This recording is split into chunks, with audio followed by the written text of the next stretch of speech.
Hi, everyone, and thank you for attending this event sponsored by Society of Professional Journalists New England chapter. My name is Ankita Kumar, and I'm here tonight with former New York Times journalist Ralph Blumenthal. He worked for the New York Times from 1964 to 2009, and he led the Times Metro team that won the Pulitzer Prize for breaking news coverage of the 1993 truck bombing of the World Trade Center. Blumenthal has written and co authored 7 books on organized crime and cultural history. In 2017, he co authored a series of groundbreaking articles on a secret Pentagon program to investigate UFOs. He's here tonight with us to talk about his work covering UFOs and his book, The Believer, Alien Encounters, Heart Signs, and the Passion of John Mack. Thank you so much, Ralph, for being here. Thank you. Great pleasure.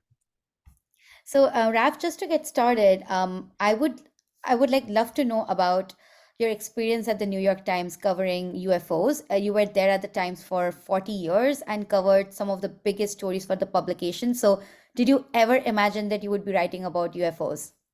No, I did not. I covered everything but UFOs. Although I was always sort of interested in the topic growing up. In the Cold War era, science fiction was a big deal. I read it like Isaac Asimov, Ray Bradbury, like everyone else. But my work at the New York Times really centered on investigative reporting on law enforcement and government, political corruption. And to some extent, the hunt for Nazi war criminals was another project of mine. But as you noted, never UFOs. Yeah, that's very interesting. I would love to know about your work for the hunt for Nazi war criminals, because I think that's not been that much discussed as part of your profile. Because I think the UFOs thing overtakes it all. It I mean, it sucked all the oxygen out of my career because it happened at the end, and it is very timely today, obviously. But the hunt for Nazi war criminals was a project I got into in the 1970s because it came to my attention that quite a number of wanted Nazi war criminals, scientists particularly, had found their way into the United States after World War II. And they were actually brought in by the CIA as part of a covert program called Operation Paperclip to utilize the expertise of Nazi scientists against the Russians, against communists. And Werner von Braun is a particular example. They worked on the U.S. rocket program in particular. But they had terrible records in Nazi Germany, and I exposed some of that in the New York Times, and working with Liz Holtzman, a congresswoman from Brooklyn, who authored a bill to actually bar Nazi war criminals, anyone who participated in persecution of people from this country. Until then, we really didn't have a mechanism for denaturalizing and deporting Nazi war criminals. So anyway, it became a big part of my reporting life, particularly in the 1970s and 80s. And I ended up going down to Brazil in 1985 to verify that the long-sought Auschwitz doctor of death, Josef Mengele, had actually drowned in Brazil in 1979. His body wasn't really found until 1985. And that was the end of one of the most notorious Nazi war criminals. So that kind of wrapped up my career covering Nazi war criminals. But I've written about it actually since, and there are not many Nazi war criminals still alive today. They've just timed out, they're dead. But every now and then a guard or someone surfaces, and it brings back that whole era. So that was a big chapter in my reporting career. That's incredibly, that's very interesting. And also, given the state of the world, it's so important to remember the Holocaust and all that happened. So I'm so glad that you did that reporting and you went all the way to Brazil.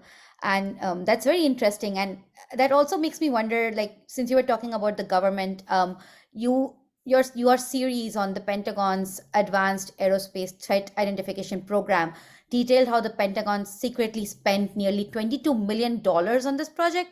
So it's making me wonder, how did you find out about the secret project by the government, and how did you go about covering it? Okay, so it's kind of a complicated answer because back in 2003, I was the New York Times correspondent in Texas, covering the Southwest, and I came across a book by a Harvard psychiatrist named John Mack, whom I had never heard of, and he was investigating at Harvard the stories of people who came to him with encounters with alien beings, very strange stories, especially interesting for a psychiatrist. And he quickly determined, as I found out, that these people weren't crazy, or they weren't deluded, and they weren't, making it up for monetary gain.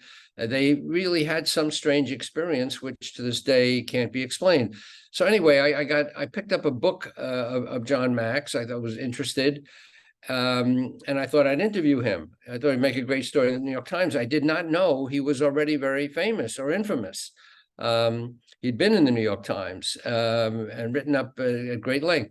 Anyway, right after that, I picked up the paper and found out he'd been run over and killed in London.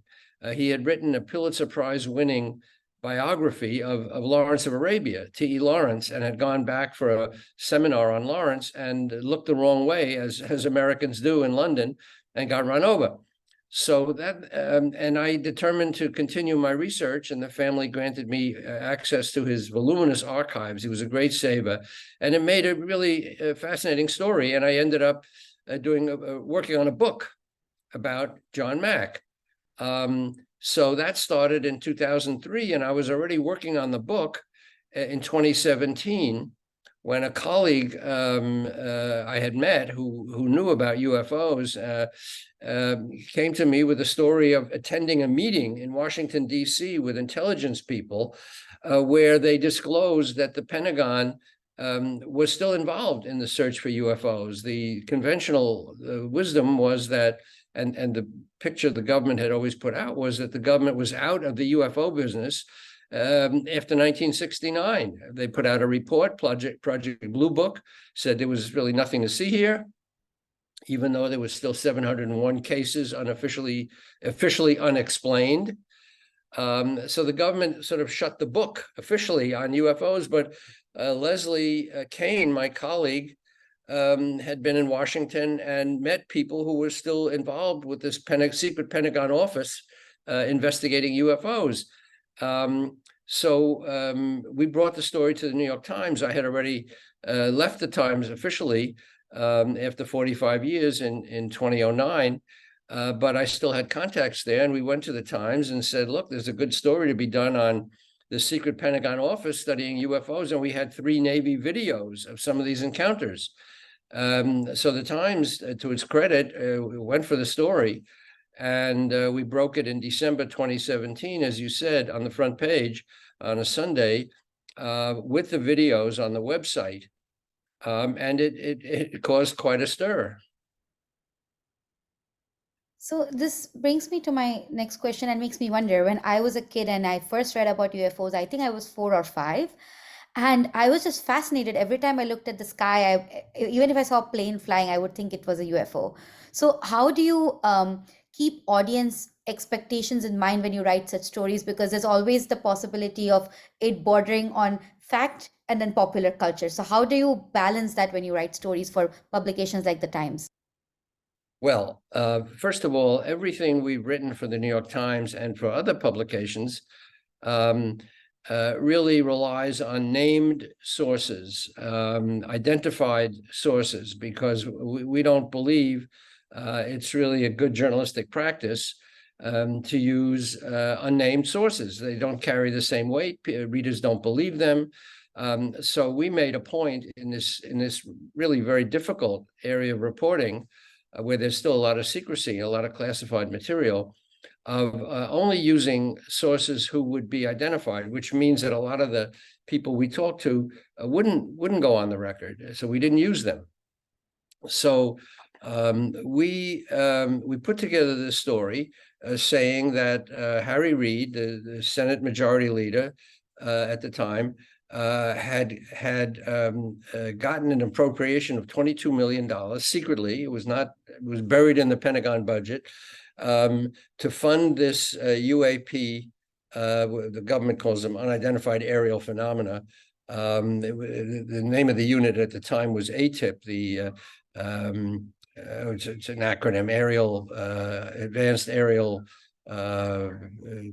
Task Force, whatever program, and the program was to investigate these encounters that Navy pilots had been having with unidentified objects, very mysterious contacts.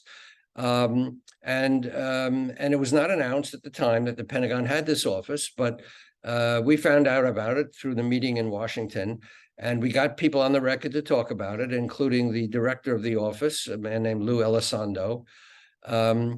And we got Harry Reid on the record, and Leslie and I and Helene Cooper, who was the Pentagon correspondent with good Pentagon sources, were able to break that story in the New York Times. So that's how we got the story into the paper.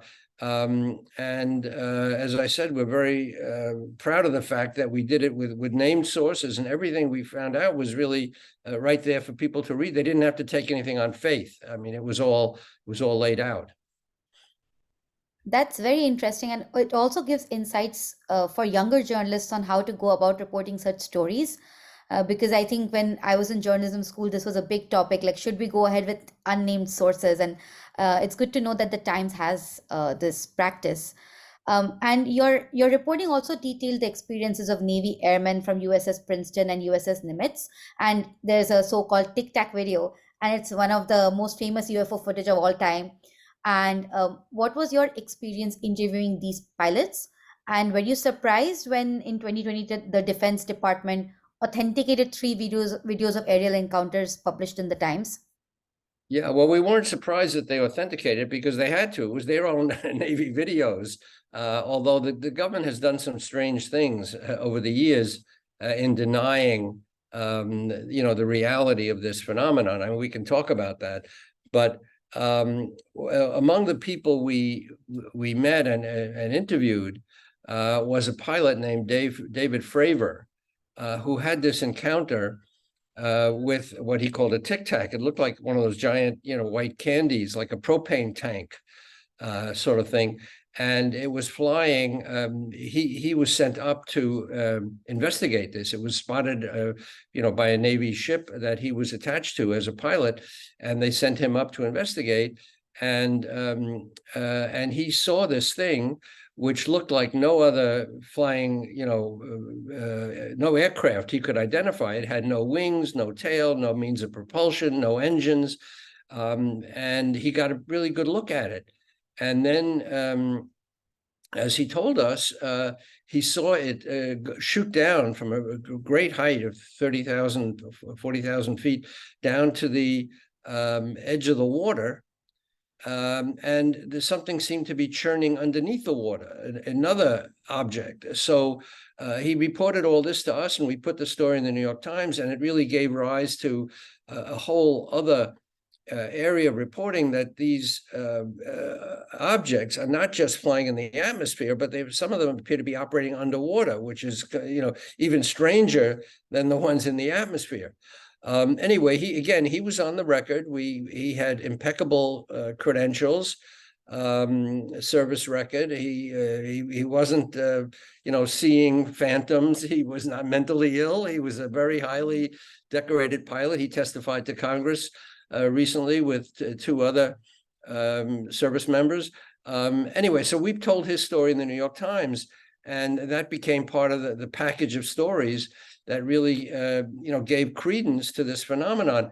And, I said that the government then authenticated our story. I mean, they took no issue with our story. because it was all based on, Pentagon accounts and Pentagon instrumentation that found, radar evidence of these objects. There was some photographs, some videos. So again, all on the record. And as you said, it's very important to young journalists to know that they should, wherever possible, certainly get their sources on the record, because when you talk to people on background or not for attribution, it carries much less weight. So the trick is, not to put out stories that have anonymous sources, because anybody can say anything if they're not named, but to get people to attach their names to a story so that readers can check and make sure that it's accurate. Yeah, and you also mentioned government denial, so I'm very eager to know what are some situations where the government denied certain facts, but you were sort of sure it was true, and how did you deal with that as a journalist? So one of our main sources in the story was the director of this ATIP office, Advanced Aerial Phenomenon Task Force, named Lou Elizondo. And we took great pains to verify his service record. He had many commendations. He'd been an intelligence officer, and we of course were not able to find out what kind of missions he did as an intelligence officer, but we did see his service record and his commendations that he got, and other people vouched for him, again on the record. So we had really great confidence in him as a source, as the head of this Pentagon office. But at some point, the government, the Pentagon, claimed, and this was completely strange, that he was not who he said he was, and he didn't have the standing that he said he did, and he wasn't the head of the office. And this was really, it's really very sad for American citizens to see their government kind of throwing, gaslighting the public, because there's no doubt that Lou Elizondo is who he says he is. But the government was trying to undermine him, certain elements of the government, let's say, to cast doubt on his account, because he was saying that the government really was investigating UFOs, which ran counter to what the government had been saying for a long time, that there's, nothing to see here, folks, just move on. It's all, it's mistaken identifications, it's aircraft, it's weather balloons, it's atmospheric phenomena. It's not really strange objects, but of course it is strange objects. And the government finally acknowledged that later in a report that it put out in 2021. It said these objects really do exist, but occasionally they still try to muddy the waters. There are people in the government who are not happy with the disclosure of this information that we put out and others put out, and are trying to confuse things.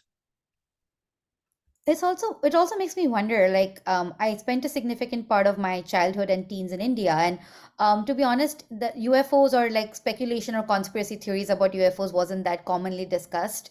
And when I moved to the US, it was quite shocking for me that this is like conspiracy theories abound about UFOs. And it makes me wonder, why are people in the US so obsessed with UFOs as compared to the rest of the world? Like, is it because the governments there are not hiding information, or is America hiding too much information? I'm just wondering out loud. That's a very good question. I'm often asked, why is why is this phenomenon restricted to the United States? UFOs, and of course it isn't. It's worldwide. They've been seen in every country, including India. They're in the ancient annals, the Upanishads, and other ancient writings described in terminology of the time. They're in the Bible. They're in other annals of every country on Earth. But maybe because of our media is more active in this country, that's one reason. It has been a particular subject of interest in the States, but certainly Latin America, Brazil has been very active. Other countries, Belgium, in Europe, Asia, have encountered the Australia for sure. And if you start to look at the literature of these accounts of people who have had strange encounters, sightings, not only with the hardware, with UFOs, but actual accounts of interactions with beings. I mean, that were their accounts, and that spans the globe. So some countries have a more active media that follow these things, but it really is a worldwide phenomenon. This leads me to my question. I would like to shift gears and talk about your book on John Mack, and I would love to know more about who was he, and as you already mentioned briefly, but what made you decide to write about him in particular? What was so fascinating about him? Well, as a journalist, I'm always interested in stories by interesting people. And Mac was a particularly interesting subject because he grew up in a rather privileged household, a German Jewish household that was not particularly spiritual. It was very secular. And he was a kind of a leftist activist in his early years at Harvard. He protested against nuclear weapons, against the war in Vietnam. He worked for peace in the Middle East, very timely today. He actually met with Yasser Arafat, the leader of the Palestine Liberation Organization at the time, in an effort to try to find a way to find peace in the Middle East. So he was very active in sort of leftist causes, you could say, or peace causes. And then he, through a series of events that I describe in my book, The Believer, he met an artist named Bud Hopkins, who had a strange experience, sighting of a UFO, and started interviewing people with stories of encounters with not only the UFOs, but the alien beings who flew in the UFOs, according to these people's accounts. And John Mack, as a psychiatrist at Harvard, and he was quite a noted member of the medical school, was intrigued because he quickly saw, when he did his own research, that these people were not mentally ill. They had no motive for lying. As a matter of fact, they were kind of ashamed of their experiences. And they sometimes met with Mac under assumed names, and so it was not like they were eager to talk about what had happened to them. On the contrary, so Mac was intrigued, as we all are with these stories, or should be. And he had the psychiatric background, as I said, to put this in some context, and he saw right away that these people were describing experiences that just could not be, according to everything we know of reality and physics. So he started studying this in a very serious way. He wrote a book of 13 case studies of these people, checking their background. Did they have any reason to lie? Did they have any mental aberration? And of course, as I said, he decided no, there was nothing to distinguish them except that they had this strange experience. And there was so many of these experiences that they couldn't be just shrugged off. And they happen to people in all walks of life, in all ages, even kids, 2 years old who are barely old enough to speak, told him, little men who take me up in the sky. So it was all very, very strange. But that's what intrigued me about John Mack, that he had the courage to look into this. Now, other academics, including members of colleagues of his at Harvard, turned the other way. I mean, they would not be caught dead discussing these subjects, and they actually testified against him when Harvard convened a secret, I call it an inquisition, it really was, a panel to investigate his thoughts, his practices, and they ended up clearing him of any wrongdoing. But there were other colleagues of his at Harvard who said that he was committing malpractice, he shouldn't be doing this, and all that. Anyway, as I said, he was cleared, and to this day, no one has come up with a good explanation for these strange paranormal encounters that he was looking into. So that's what intrigued me as a journalist, and I think it should intrigue everybody, because these are unanswered questions. There are so-called debunkers or skeptics. I don't consider them real skeptics, because they don't know the facts. They don't look into the stories and have legitimate quarrels with the stories. They just say it couldn't be. Of course, everyone agrees it can't be, and yet it is. So Mac had the courage, really, to investigate this whole strange area, and that's what intrigued me as a journalist. And how did you like? Oh, sorry. How did Mac go about verifying that these abductions that were being conducted by people, like these people were aliens or they were supernatural, like extraterrestrial beings? Like, how did he verify that? Because as a journalist, I'm very eager to know how the verification process happened and how you also went about verifying these facts. Okay, well, they can't be verified according to the usual procedures of science, because science relies on duplication. You have to be able to duplicate an experiment in order to declare a mystery solved. But these encounters, experiences by their very nature, can't be duplicated. So that's why there's so much skepticism surrounding them, and I acknowledge that. So Mac never found proof that would be accepted by any scientific organization. All he found was what he called the science of witnessing. If you get enough people who tell the same story under different circumstances, personal testimony is accepted in court.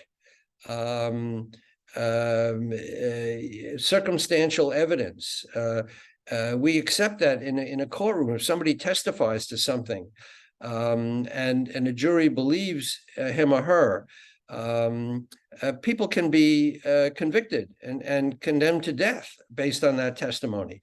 So with the same logic, Mac took the accounts of people that could not be verified through physical evidence. There are no photographs of aliens. There's no other proof. There are fragmentary things that tend to substantiate certain accounts, but nothing that would count as slam dunk proof of alien abduction. Okay. But Mac took these accounts of people and said there's no other explanation that he could find. As I said, he ruled out mental illness, motives of, the publicity, mistaken, identity. For example, a lot of other scientists said, well, these are cases of nightmares at night, of sleep paralysis, which is a well-acknowledged phenomenon. People go into sort of a paralytic shock at times at night. But these encounters that Mac was hearing about didn't only happen at night when people were sleeping, when they might have nightmares. They would happen while people were driving in their cars. One woman was out on a snowboard. People would be walking in the woods.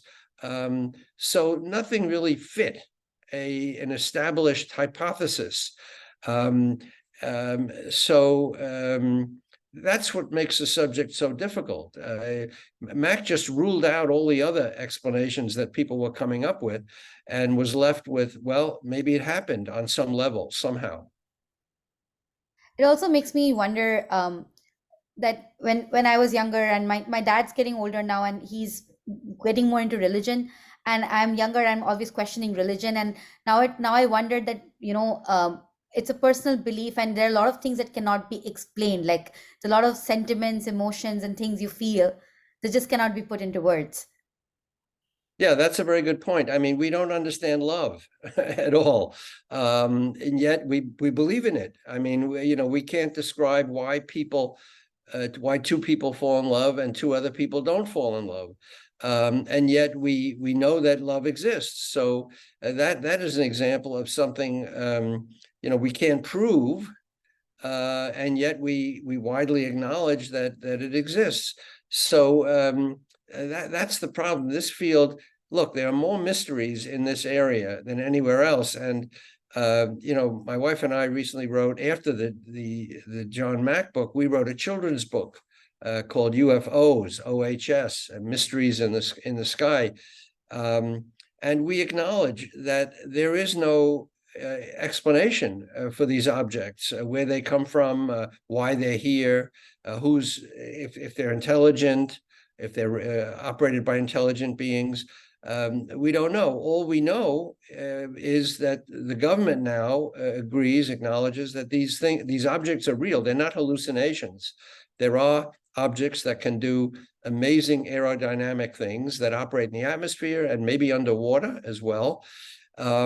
They've been seen by a lot of people, but nobody knows anything about them. So we wrote this children's book in order to give children some kind of understanding. Again, it's strictly nonfiction. There's a lot of fiction out there of aliens and strange stories. This is nonfiction, which is the only area I operate in, by the way, as a journalist. I don't mix fiction and nonfiction. But it's just a way of introducing young readers to this phenomenon. So I wanted to get that in as a point that we acknowledge that this is a real mystery, and I don't pretend to have the answers. And as a journalist, what are your reactions when you see certain, like, I'll give you two examples. So when MH370, the flight, got lost, there were a lot of conspiracy theories on Reddit going about that aliens took the plane and UFOs took the plane, or there was an Area 51 watch party. So when you hear these kind of conspiracy theories, what are your reactions as a journalist? Because as you said, you don't mix fact with fiction. So when you hear these kind of, anybody walks up to you with these theories, how do you react and how do you rationalize those thought processes? Because it's obviously not possible for us as journalists to not completely say this is baseless, because a lot of people have beliefs and they strongly believe things.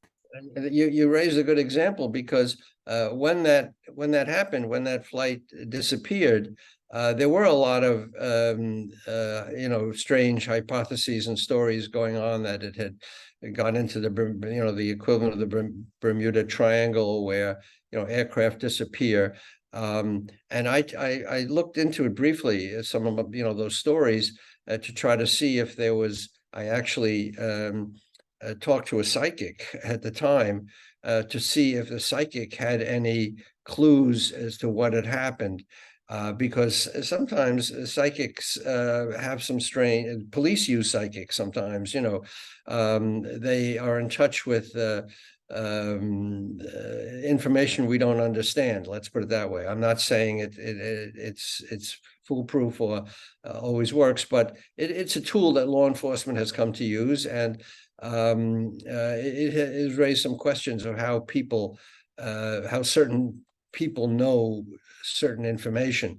I got nowhere. I mean, I was interested. I tried to see if there was some information out there about what had happened to this flight, and I got nowhere, which is very frequently what happens. Again, this is not an area where you can get guaranteed answers. Most of the time, you just can't get answers. You can get clues maybe, but so it's interesting you raised that question about the missing flight, because it was very mysterious. There was no record of it going down, and nobody knew what had happened.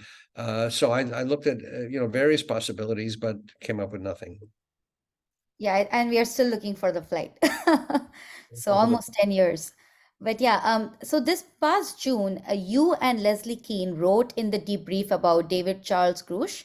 I hope I got that name correct. He's a former intelligence official turned whistleblower, and he had given Congress and intelligence community inspector general extensive classified information about deeply covered programs of craft of non-human origin. And you, in your article, had said these disclosures signal a growing determination by some in the government to unravel a colossal enigma with national security implications.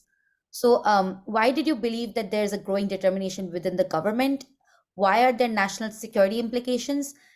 And how did you find Krush's testimony credible? So three questions in one go. Yeah, those are big questions. So Leslie came up with David Grush through her contacts. There are a number of high-level, we call them whistleblowers, who operate actually with whistleblower protections, or what should be whistleblower protections in the law. The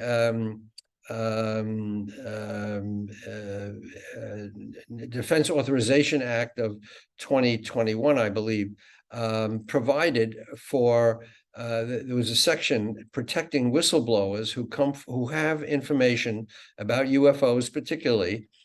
There's a procedure for them to come forward, not to talk to the press, but to give their information to high-level intelligence officials without fear or risk of prosecution. In other words, if they are in possession of information that is of public interest, that should be important to the government, even if they signed a non-disclosure agreement, let's say, as part of their intelligence work, this this Whistleblower Act, made it possible for them to come forward and give their information to a government entity.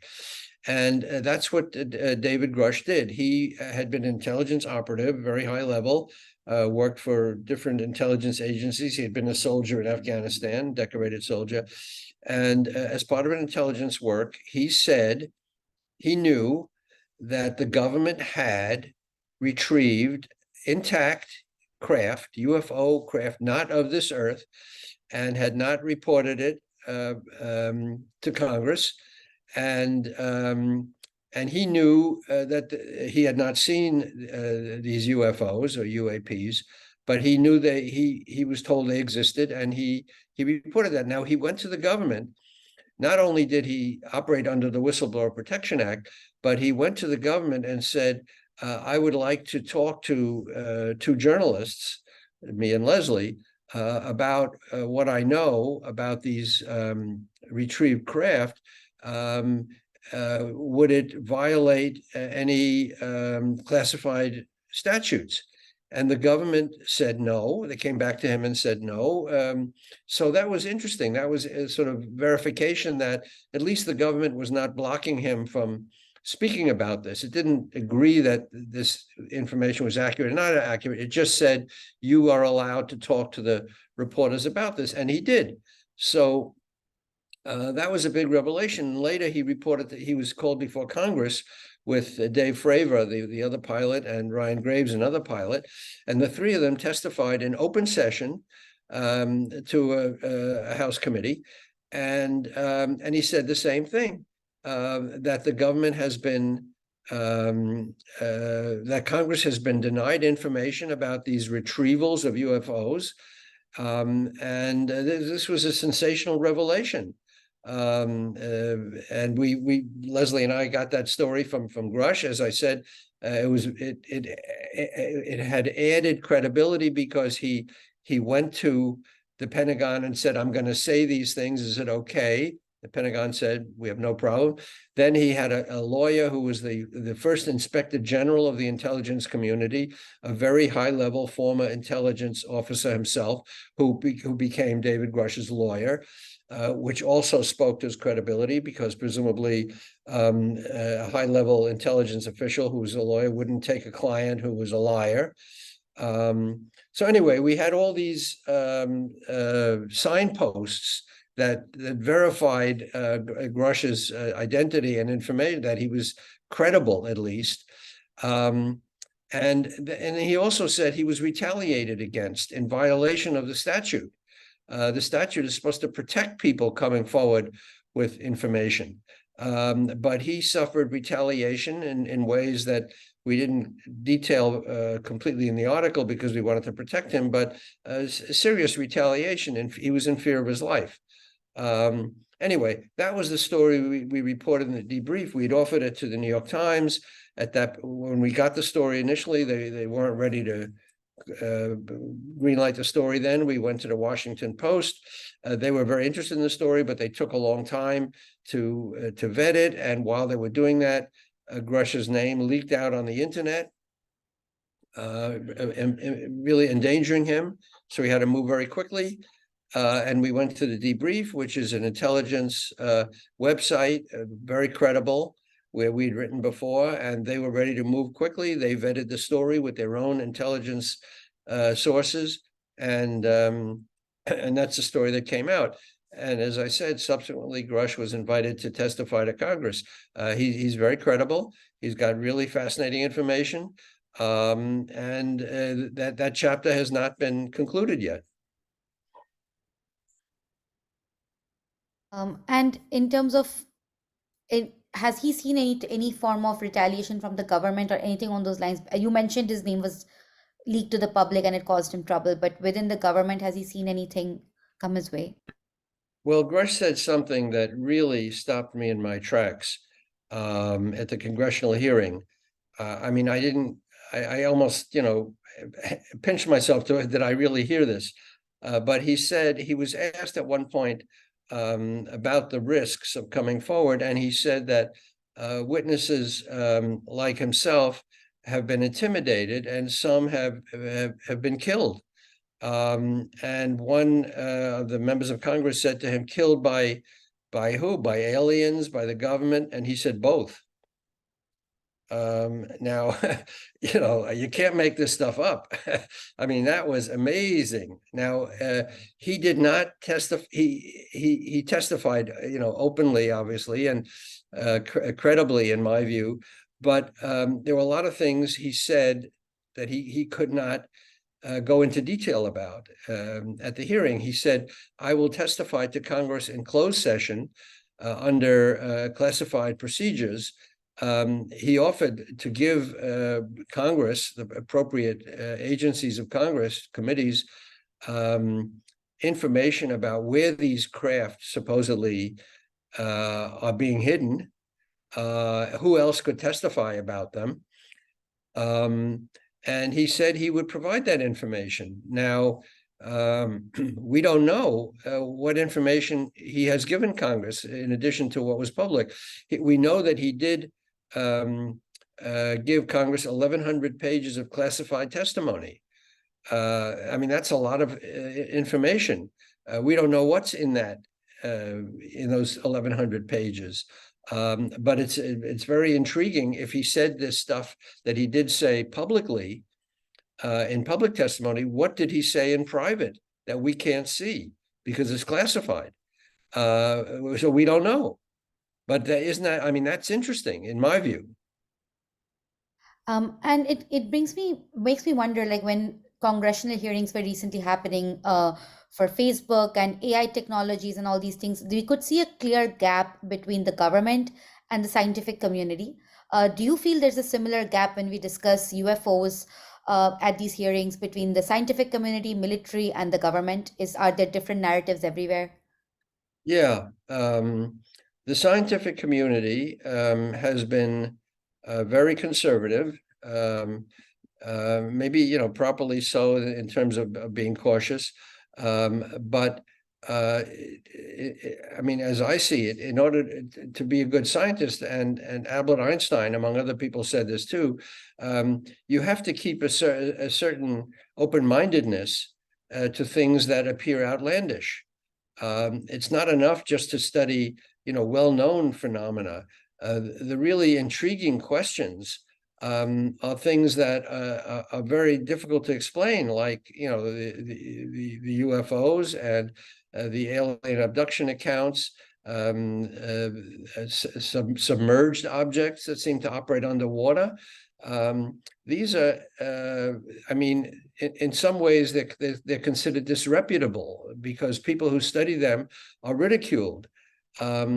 But a true scientist, in my view, and in the view of some other people who commented on this, people like Avi Loeb, for example, at Harvard, who's done some really interesting research into objects that have appeared in space and maybe landed in the ocean, that a true scientist is not intimidated by ridicule or the strangeness of the mission.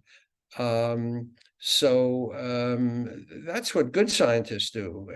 They look into these questions, and there are a lot of legitimate mysteries here, things that just cannot be explained by the physics we now understand. I mean, people say, well, how could these objects, how could aliens travel for millions of light years? How could any creature live that long in order to travel from a distant galaxy into our atmosphere? I don't know. It doesn't seem to obey the laws of physics as we understand the laws of physics. But, scientists keep making new discoveries. And there may be an areas of physics that we don't understand now that might help explain how these things are possible. So again, I go back to the mystery. You have to acknowledge that these things are true mysteries. And how do you feel? I do want to open the floor to questions, but I just have two more. So you mentioned you have covered the truck bombing, and you've covered Nazi war criminals. You've covered so many other things. So how do you feel the UFO topic? How has it affected the trajectory of your career? Well, it's a good question. If you're a journalist, you end up investigating lots of strange things. Political corruption. I mean, the heart of human beings is a very strange place. Also, what enables people to do some of the awful things they do? So, reporting is reporting. You just go sort of where the story moves you. And I don't make a distinction, say, oh, this is not something I can ever look into because this is too strange. And everything is strange and nothing is strange. Once you start looking at it, it's all worthy of looking at. You might come to the conclusion very quickly, well, this is ridiculous, or there's no there's no there. It's not worth looking at, or it would take too long, or it's impossible to prove. So you make all kinds of determinations. But as a journalist, you look for good stories and things that you try to explain. And whether it's Nazi war criminals, which is another uncharted area, what would make people act so horribly to their fellow humans? That's an interesting question. Political corruption, all the other stories I did. I covered the arts too. Where does artistic inspiration come from? How are the great artists of our species inspired to create the landmark works of art and painting and music, literature, dance? These are all mysteries that are worth looking at as a journalist. So I thought UFOs were just another mystery. And I never came to an answer because it's a particularly difficult subject. But as journalists, we always go into strange areas. I also feel very fascinated by the use of terminologies like the government calls UFOs UAPs. And also, a lot of folks don't know this. Immigrants in the US are actually called aliens. So that word is used interchangeably. So I find it fascinating how certain terminologies get into the public sphere and then everybody starts using it without thinking about the larger implications of that term. Yeah, I mean, it's true that these objects started off being called flying saucers because they were once compared in 1947 to, an inverted saucer skipping over the water. That was one account. And then they became UFOs. And then the Pentagon said, well, that term has been so encrusted with mythology that we're going to have a new name. So they called them unidentified aerial phenomena. Now they're not even aerial phenomena; they're unidentified. They're all domain paranormal phenomena because they operate in the water too. So it keeps changing. And as for aliens, I mean, you can call them non-human entities, biological entities. I mean, all kinds of names. but we know what we're talking about, things not of this earth. And what do you hope readers get out of your book on John Mack?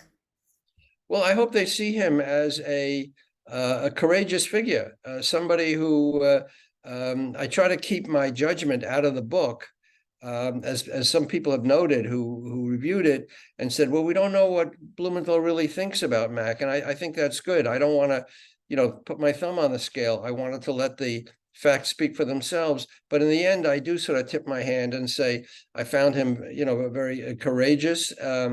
And the best symbol of our species, which is somebody who, as Joseph Campbell said, the hero who goes out and faces a lot of obstacles and struggles and at fear of his life and comes back with a boon for mankind. And that's how I really think of John Mack, that he risked his reputation, which really was a big risk for him at Harvard. He suffered a lot of setbacks, and yet he emerged with good information and good questions. Not the answer, because we don't know the answer, but at least he shed light on a very difficult subject.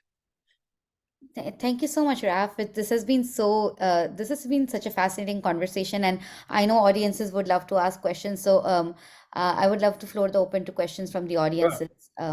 Yeah. I actually have a really quick question.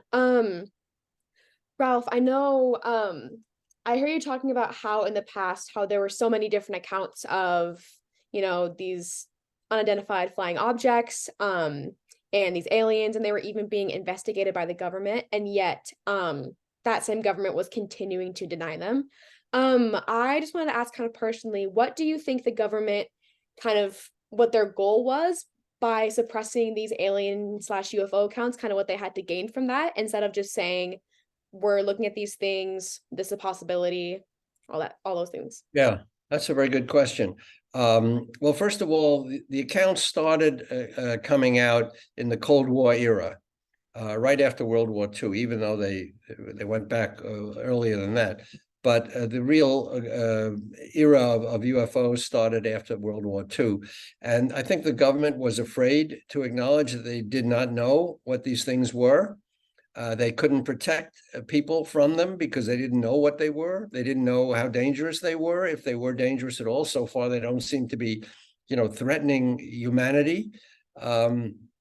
But the government took the position, and it pretty much was articulated in high levels of the government, that we're going to deny that these things even exist, that we're going to say that they're hallucinations. We're going to get Walt Disney Company and other respected media concerns to foster this climate of ridicule and make fun of it, so that no one takes it seriously. But we know from internal documents that important people in the government were very concerned about these things. They communicated that to each other, and some of that remains classified, but we know what's come out. So I think they were just afraid to acknowledge that they didn't know what they were dealing with. And some of it remains legitimately security related, because if we have recovered actual UFOs, craft, and are trying to reverse engineer them, which I believe we are, to figure out how they operate, then we don't want our adversaries to know that, even though the adversaries are doing the very same thing, as we understand that.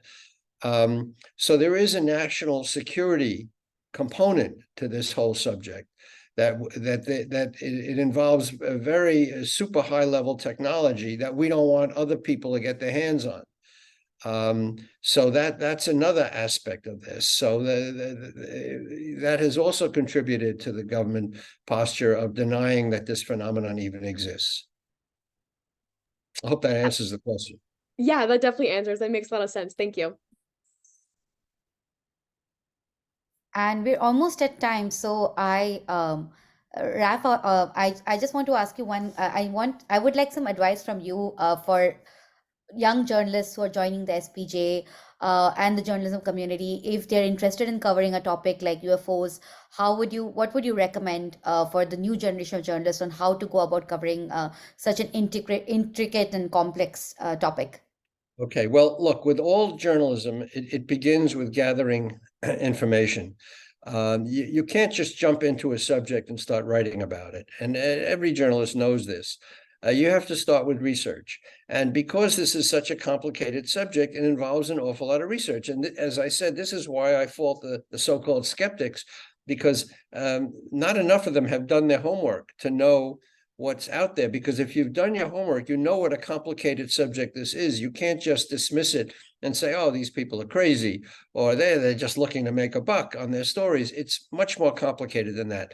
So if you're interested in this subject or any subject as a journalist, you have to start with gathering information, and you have to gather it from reliable sources, not AI, and not fake news, but you have to sort of determine who are the authorities in the field, who's respected, who's authoritative, and study those and go from one authoritative source to the next. And there are tons of books now on the subject. And government information itself. The CIA has opened up a lot of documents now, historical documents. So you start with research, with information, and you try to inform yourself as much as you can, and go from there. So that's the way you get into this subject, or any subject, whether it's criminal justice or poverty or anything you want to investigate as a journalist. You start by doing a really intensive research, and that's of course the hardest part, because it means really figuring out what's reliable, digesting a lot of information. Now it's a little easier than when I started, because now you have the internet. But not everything on the internet is true. So it's a double-edged sword, but you have to start with research and figure out what's the best information on the subject now, and how do we go beyond that? And then you try to develop some sources who will give you some new information. And there's a lot of sources now in Congress and elsewhere who are looking into this area.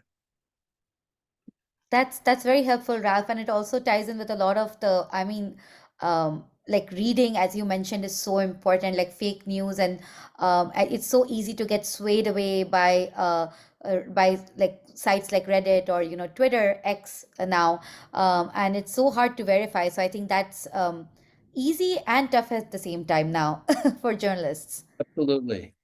Yeah. So I know we are at time. So thank you so much, Raf. This was a very engaging and interesting conversation, and I'm sure our audience has also benefited from knowing more about your work and everything that you've done. For the Times and for for the larger world, not just in journalism but outside journalism, just giving us all these amazing stories. So really I would like to thank you from SPJ New England, and yeah, I hope that you continue your association with the SPJ.